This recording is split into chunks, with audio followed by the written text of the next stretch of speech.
Дәрігерлер тобы Гиппократ антын орындаудан бас тартып, пациенттеріне жан түршігерлік тәжірибелер жасай бастады. Тағамдағы тәрелкелеріңізді әрі қарай ысырып, біздің шолуымызға сүңгіңіз. Медицина университетінің студенттері адам денесінің құрылысын зерттеп жатыр.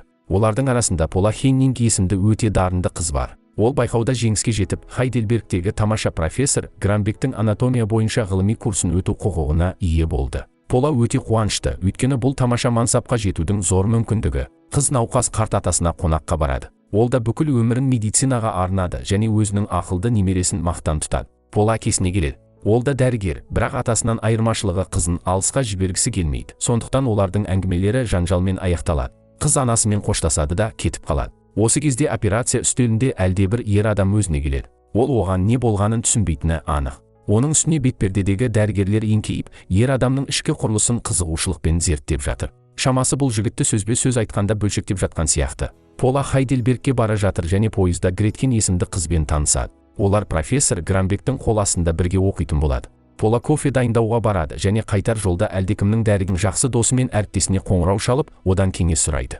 Адамның қаны резеңке сияқты болуы мүмкін емес. Жолдасы оған көмектесуге дайын, бірақ бұл үшін Дэвидтен ұлпа үлгісін өндіру керек. Полаға Каспар жақындайды. Қыз оған Дэвидтің қанын микроскоппен көрсетеді. Содан кейін патологиялық анатомия бөліміне жасырын енеді. Көптеген мәйіттердің арасынан ол Дэвидтің денесін табады. Бір қызығы, неге екені белгісіз, оның белгісі жоқ. Пола оның тінінің үлгісін алып, оның аяғынан А әрпін көреді. Қызды кафедра қызметкерлерінің бірі байқап қояды. Біздің кейіпкеріміз Дэвидтің денесін осында әкелуге бұйрық берген дәрігердің есімін білгісі келеді, бірақ ер адам мұның құпия ақпарат екенін мәлімдейді. Студент кетіп қалғасын, кафедраның қызметкері өзінің басшылығына бәрін баяндайды және Дэвидтің денесін өртеуге бұйрық алады. Күндіз Пола достарымен және Каспармен бірге көлге барады.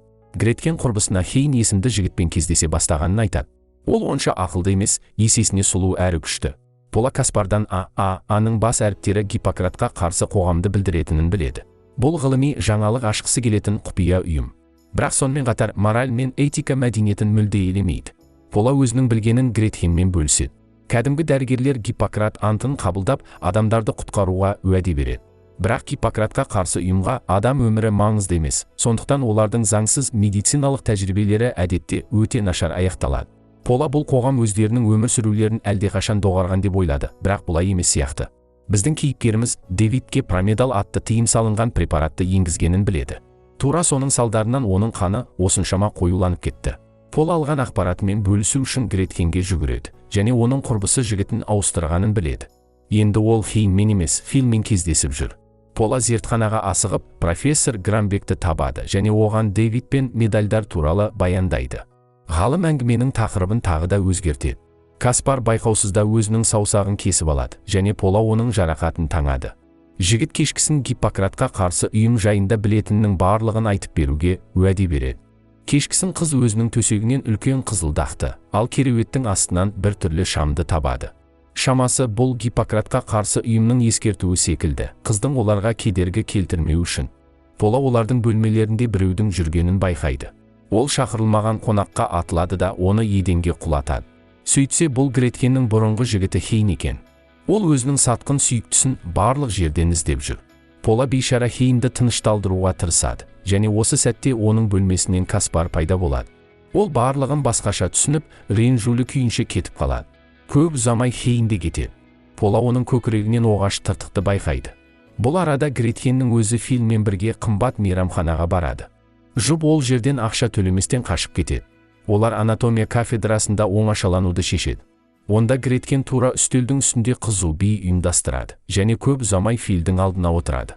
Өкінішке орай махаббатқа бөлену іске аспай жатыр, өйткені жігіт тым қатты қобалжуда. Бірақ Гретхен табанды қыз, сондықтан жігітке екінші мүмкіндік сыйлайды. Өкінішке орай жігіттің Родригосы енді тұрған кезде оларды Хейн тауып алады. Филді жайратып салады да Гретхенге ине салады. Сөйтсе бұл сымбатты спортшы Гиппократқа қарсы ұйымның бір мүшесі екен. Гретхен қашып кетуге тырысуда, бірақ препарат әсер ете бастайды және ол еденге құлайды. Қыз есікке қарай жорғалайды, бірақ әлі құрып есін жоғалтады. Ол операциялық үстелде есін жияды. Қасында Хейн тұр және бұдан былай оның тек оған ғана тиесілі екенін хабарлайды. Бұдан кейін Хейн Филдің денесін мәйітханаға жасырады және оны тани алмаулар үшін бәрін жасайды. Содан кейін өзі де кафедра қызметкерлерінен шкафта жасырынады. Оның қасында пакет, ал оның ішінде Филдің басы. Жаңа күн келеді. Пола Гретхеннің де, Филдің де дәріске келмегендерін көреді. Ол зертханаға түскен жаңа денелердің тізімі бар дәптерді ұрлап, Дэвидтің денесін мұнда Хейннің жеткізгенін біледі. Оған Хейн жақындайды да, әлдекімнің саусағын көрсетеді, және шамасы бұл Гретхеннің саусағы сияқты. Жігіт білгенінің бәрін ұмытуы керек екенін мәлімдейді, әйтпесе оны да сондай тағдыр күтіп тұр. Пола қатты үрейленеді. Ол полиция бөлімшесіне барады, дегенмен оған ешкім сенбейді. Оның ешқандай айғағы жоқ. Пола барлық жерден Гретхенді іздеп жүр. Жатақханада ол жоқ, сондықтан қыз анатомия кафедрасына беттейді. Онда Хейн пайда болады. Ол Гретхеннің хирургиялық үстелдердің бірінде жатқанын айтады. Біздің кейіпкеріміз универден қашып кетуге тырысуда. Хейн оны қудалай жөнеледі және қыз одан мәйітханада жасырынады, ал сосын басқа шыға беріс арқылы қашып кетеді. Көп ұзамай ол Гиппократқа қарсы ұйымның құпия зертханасын тауып алады. Онда профессор Гранбек жүр. Ғалым студентке осы қоғамның мүшесі екенін мойындайды. Оның үстіне ол одан да қорқынышты құпияны ашады. Оның атасы да Гиппократқа қарсы болған. Пола атасымен сөйлесу үшін үйіне оралады, алайда ол өліп қалыпты. Әкесі бұл жайында әрқашан білгенін мойындайды және осы үшін оны жек көрген. Гиппократқа қарсы ұйымның басшылығы Хейннің асығыс әрекеттеріне өте қапалы. Осы ақымақ баланың кесірінен енді олардың барлығы әшкереленуі мүмкін. Гранбектің барлық тәуекелдерге қарамастан оны полицияға ұстап бергісі келеді. Профессор Полаға қоңырау шалады, дегенмен оған ешкім жауап бермейді. Оның артынан Хейн пайда болып, оны өлтіреді. Пола шарасыз күйде. Ол атасынан мұндай опасыздықты күтпеген. Қыз университетке оралады. Ол көзіндегі көз жастарымен Каспарға келеді және оның құшағынан жұбаныш іздейді. Бұдан кейін Пола оның жуынатын бөлмесіне барады да, ол жерден промедалды тауып алады. Қыз оның папкаларын ақтарып, Каспардың да Гиппократқа қарсы қоғамда екендігінің көптеген дәлелдерін табады. Пола өзінің сүйіктісін жуан кітаппен ұрып құлатады да қашып кетеді. Түскі астан кейін ол профессор Гранбекке беттейді. Өкінішке орай ғалым бұл жерде жоқ, есесіне Гретхеннің денесі бар.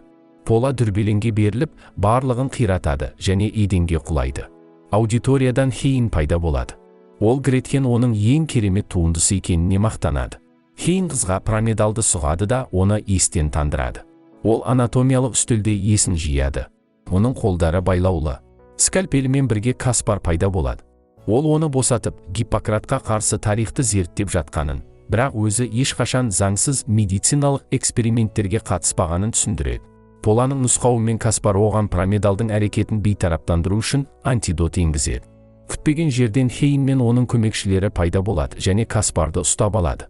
Олар оны бөлшектегелі жатыр. Бірақ дәрінің әсерінен Пола қайта қимылдай алады. Ол Хейннің көмекшісіне промедалды енгізеді, зертханадан қашып кетеді. Жігіт өзіне антидотты салмақшы, бірақ мұны істеп үлгермейді. Хейн Поланың артынан ұмтылады. Қыз онымен өмір үшін жойқын шайқасқа түсуге мәжбүр. Үлкен қиындықпен ол өзінің қарсыласын бағындырады. Пола ауруханада Каспардың артынан келеді. Қуанышқа орай, антигиппократтар оның еш жерін кесіп үлгермепті, ал демек олардың жеке өмірлерінде барлығы жақсы болады.